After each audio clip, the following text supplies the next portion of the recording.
Hello students. So today we are going to start with our next chapter which is heredity and evolution and आज इस chapter का first lecture है.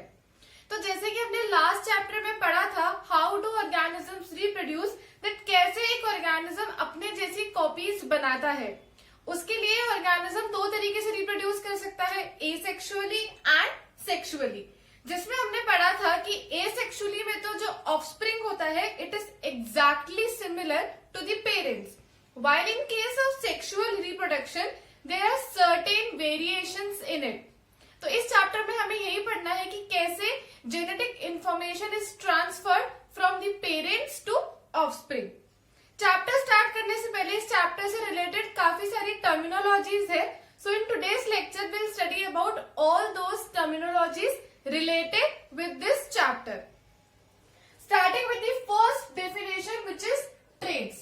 Traits क्या होते हैं? So traits are the recognisable और common features of offspring relating to their parents. मतलब parents से ऑफस्प्रिंग में जो कैरेक्टरिस्टिक्स या जो फीचर्स आते हैं उसको हम बोलते हैं ट्रेट्स. ठीक है, लाइक एग्जांपल से हमें समझ में आएगा हाइट, कॉम्प्लेक्शन, आई कलर. ठीक है, ये सारे होते हैं ट्रेट्स जो पेरेंट्स से आते हैं ऑफस्प्रिंग में. ओके, नेक्स्ट डेफिनेशन आती है हमारे पास heredity. What is heredity? So heredity is the passing of these traits from parents to offspring. ठीक है, मैंने बताया ट्रेट्स होते हैं ये सारे height, complexion, eye colour. Okay, अब इन ट्रेट्स को पास करना है to the offspring. So passing of these traits from parents to offspring, that means from one generation to another generation, उसको हम बोलते हैं हेरिडिटी. हेरिडिट करना दो ट्रेट्स. ठीक है, इनहेरिट किए मतलब नेक्स्ट जनरेशन ने वो ट्रेट्स पेरेंट्स से अपने अंदर ले लिए. ठीक है, so this is known as heredity. Next हमारे पास आते हैं genetics. What is genetics? So genetics is the branch of science that deals with heredity and variation. Science की वो ब्रांच जो हेरिडिटी और वेरिएशन को स्टडी करती है उसको हम बोलते हैं जेनेटिक्स.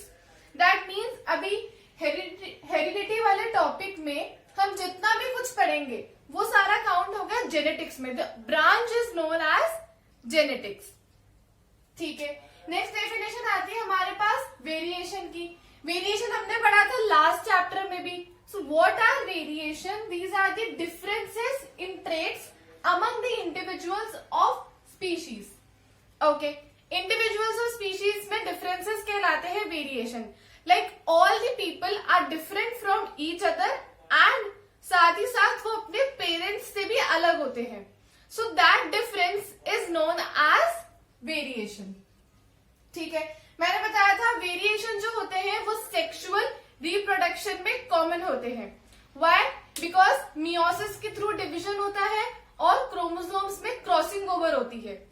ओके, एसेक्सुअल में ऐसा कुछ नहीं होता है, गेमीट्स नहीं बनते. That's why the offspring are exactly similar to the parents.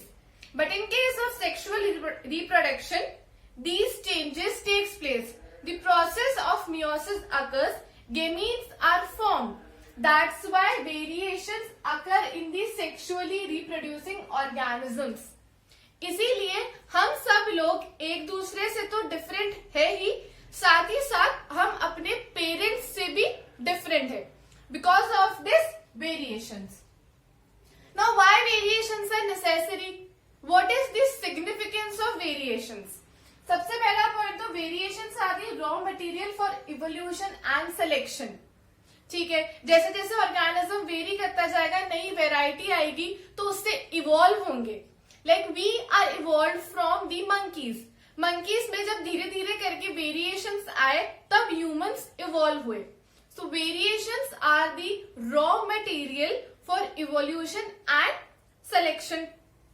Next point है this helps the organisms to adapt themselves to the environmental changes. Certain environmental changes होते हैं उसमें अडेप्ट होने के लिए हेल्प करते हैं variations. Like dinosaurs were not able to adapt themselves to the changing environment. That's why they got extinct. ऐसे ही variations जब हमें हेल्प करेंगे एनवायरमेंटल चेंजेस में अडेप्ट होने के लिए, उसमें रहने के लिए. So these help the organisms to adapt themselves to the environmental changes. तभी एक इंडिविजुअल सर्वाइव कर पाएगा. नेक्स्ट है, it provides individuality to an organism. अभी मैंने बताया that every person is different from each other and from the parents. So हर एक पर्सन की अपनी एक इंडिविजुअलिटी है, एक आइडेंटिटी है जो किसी और के सेम नहीं है. All the people are different from each other, so variations provide the individuality to the organism. ठीक है, हमारे जैसा कोई नहीं है. We are different from each other and that is possible because of variations. Last point आता है, new characters are produced by the variations. जब वेरिएशंस होंगे तो कुछ नए कैरेक्टर्स प्रोड्यूस होते हैं जो पुरानी जनरेशन में नहीं होते. So variations help in the generation of new characters in the upcoming generation. These were the basic terms. अब हम आगे टर्म्स पढ़ेंगे which are related to the genetics.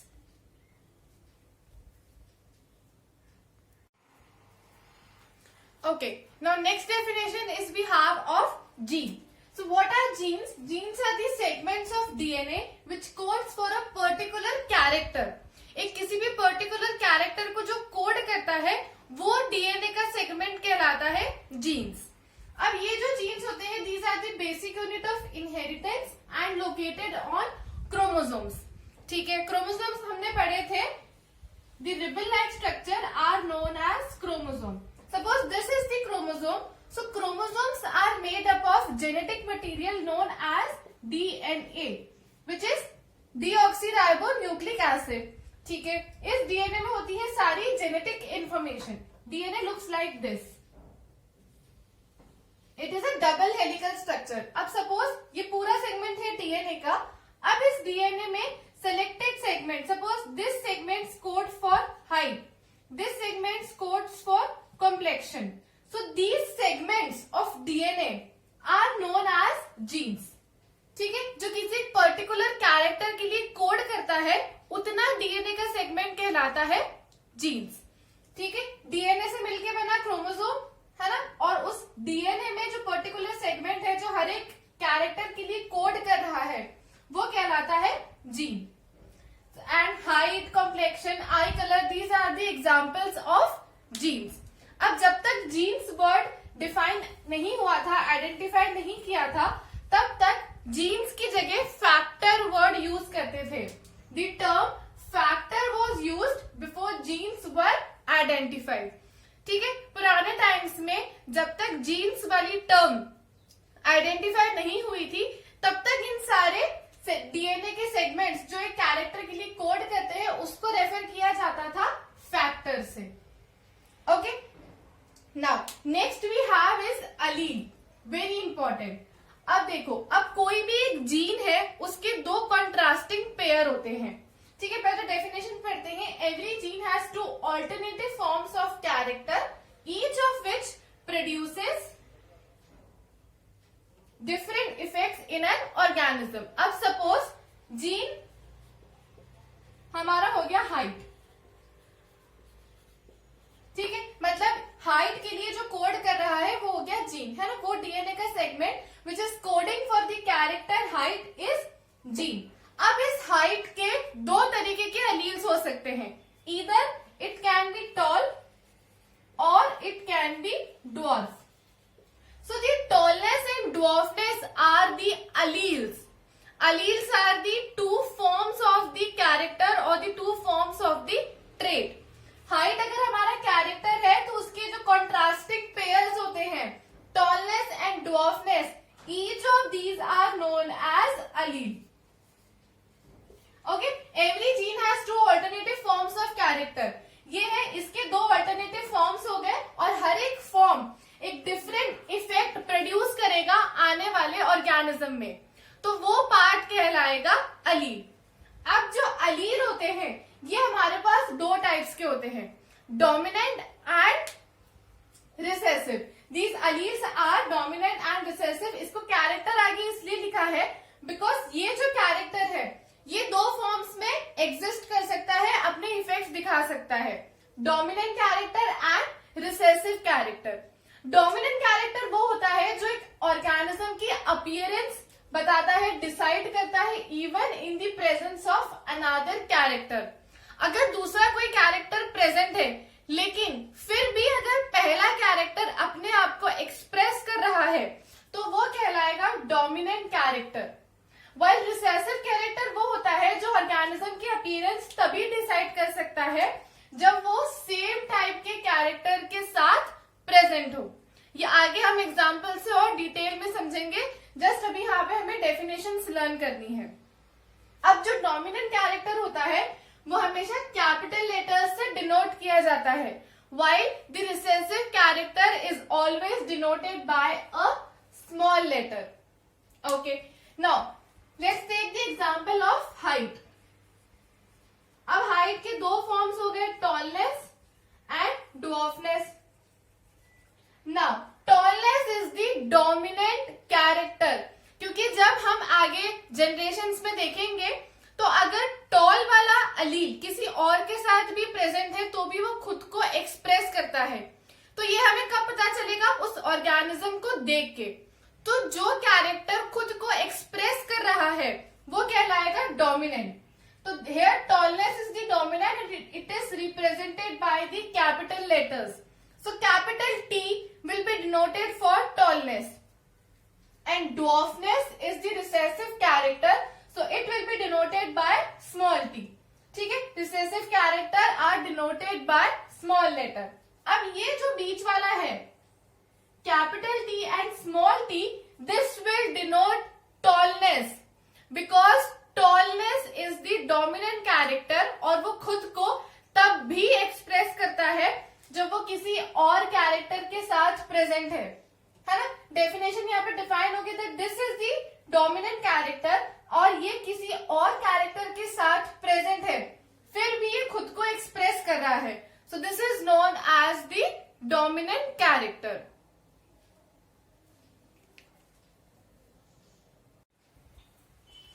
Okay, next we have is phenotype. So as the definition suggests, the phenotype is the physical or external appearance of an organism regardless of its genetic composition.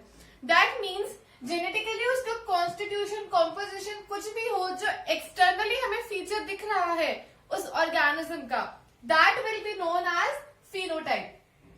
And वही genotype होता है the genetic constitution of an organism. It is the description of genes present in an organism. ठीक है, मतलब genetic constitution क्या है उस organism का, जीन्स कैसे प्लेस्ड है, वो सब हमें पता चलता है जीनोटाइप से। For example the height of the plant, suppose अगर हम हाइट की बात करते हैं तो if the plant is tall और ड्वार्फ,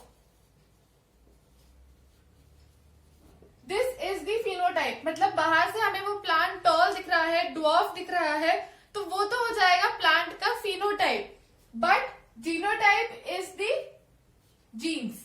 ठीक है, कैसे अरेंज है? Suppose this capital T will be tall because both the dominant character are together, but here the dominant and recessive both are together, but still the plant will be tall. So in both the cases, the phenotype of the plant is tall, but here in both cases the genotype is different. So phenotype is of external appearance and genotype is of its genetic constitution. Next we have is F1 generation. F1 generation is the first filial generation. ठीक है, इसका full form है first filial generation. It is when two parents are crossed to produce a progeny. Their progeny is known as F1 generation. जब हम दो parents को cross करके एक प्रोजेनी बनाते हैं, मतलब दो पेरेंट्स क्रॉस होके एक प्रोजेनी बनी, ऑफस्प्रिंग बना, तो वो वाली जनरेशन कहलाती है F1 generation. While on the other hand, the F2 generation is known as second filial generation. इसमें क्या होता है, जब हम उस F1 प्रोजेनी जो हमें इसके क्रॉसिंग, इन पेरेंट्स के क्रॉसिंग के बाद जो F1 जनरेशन मिली है, इस F1 जनरेशन को जब हम खुद ही के साथ क्रॉस करते हैं, F1 is crossed with F1 generation, उसके बाद जो प्रोजेनी मिलती मिलती है that will be known as F2 generation. Okay, example से समझते हैं। Suppose these are the parents. इस पेरेंट का जीनोटाइप है कैपिटल T एंड इसका है small t। That means this plant is dwarf and this plant is tall. अब जब गेमीट्स बनेंगे तो हमें पता है कि गेमीट्स जब बनते हैं so gametes are haploid in nature. तो जब गेमीट्स बने तो दो गेमीट्स बन गए इसके, जिसमें हर एक गेमीट में capital T and here small t।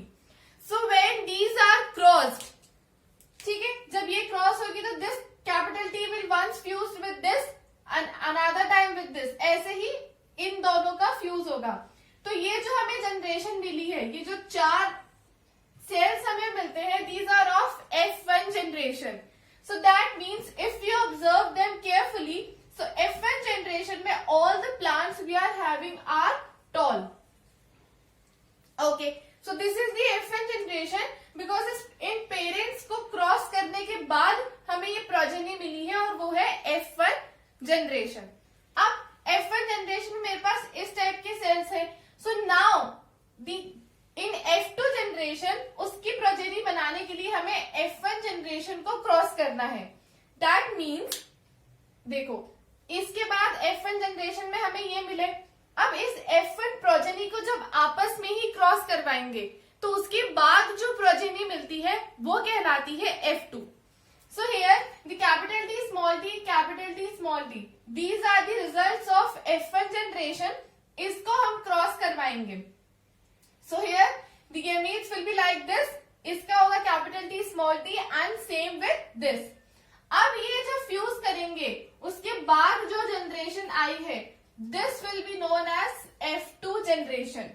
So if you observe carefully F2 generation में 3 प्लांट्स तो हमें मिले tall and one is small t so it will be dwarf.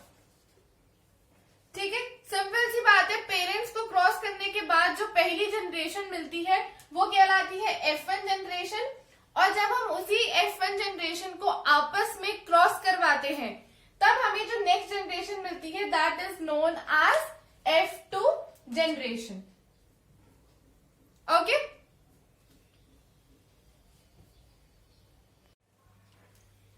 Okay, next definition we have is of homozygous. So homozygous is the condition in which both the members of an allelic pair are similar in diploid organism.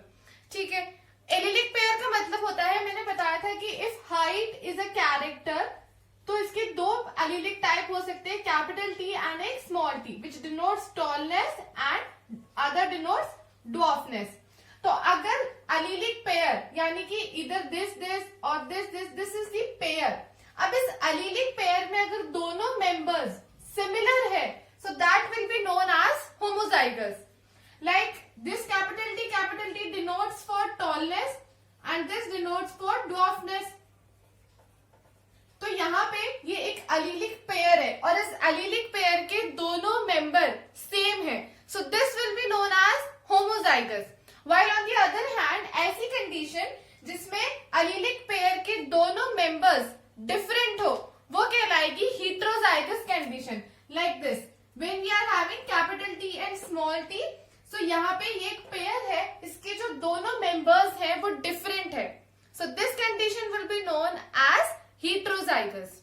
Next last 2 definition we have is for monohybrid cross and dihybrid cross. Monohybrid cross वो होता है जिसमें हम सिर्फ एक time पे एक ही character को स्टडी करते हैं। सपोज अगर किसी प्लांट में मैं एक ही कैरेक्टर स्टडी कर रही हूँ, let's say of height, so I am only studying it's height, एक ही कैरेक्टर मैंने स्टडी किया है एक टाइम पे, so that cross will be known as monohybrid cross. Okay, अब अगर डाइहाइब्रिड क्रॉस होता है जिसमें मैं 2 कैरेक्टर एक ही साथ पढ़ रही हूँ। सपोज मेरे को किसी प्लांट का पढ़ना है, एक कैरेक्टर मैंने ले लिया हाइट और एक मैंने ले लिया उसका flower colour. So at the same time I am studying the 2 characters of a plant, so this cross will be known as dihybrid cross. Will study about these 2 in details in our next lectures. Now ये जो whole genetics है, ये हमारा जो पूरा genetics की एक branch है जिसमें हम हेरिडिटी को स्टडी करते हैं. So the father of genetics is Gregor John Mendel. Mendel is the father of genetics. It is a 1 mark question, very important. That who is the father of genetics? Answer is Gregor Mendel. ठीक है, he is the father of genetics, and genetics is the branch of science that deals with the study of heredity and evolution. So that was all about our today's lecture. आज के lecture में हमने सिर्फ terminologies पढ़ी. We'll start our topic from next lecture. Thank you for listening.